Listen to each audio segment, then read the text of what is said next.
Baghdad के बंदरगाह पर शाम का समय था जब सिंदबाद और कप्तान अली की मुलाकात हुई।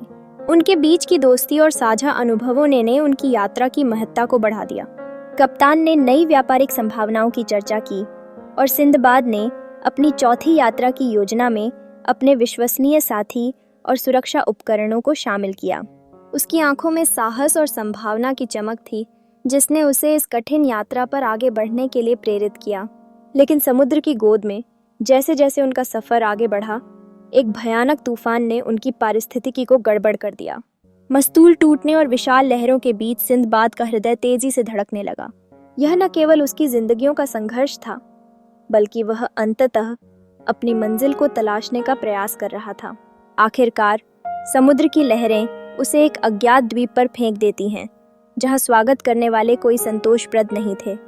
इस द्वीप पर घुसते ही सिंदबाद को एक विचित्र कारनामा का सामना करना पड़ा।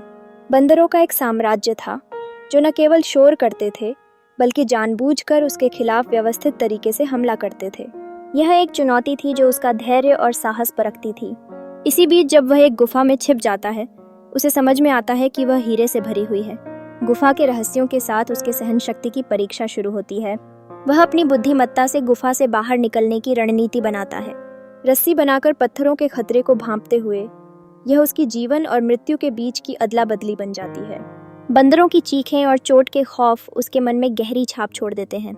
आखिरकार वह समुद्र तट पर पहुंच जाता है, जहां एक व्यापारी जहाज उसकी प्रतीक्षा कर रहा है।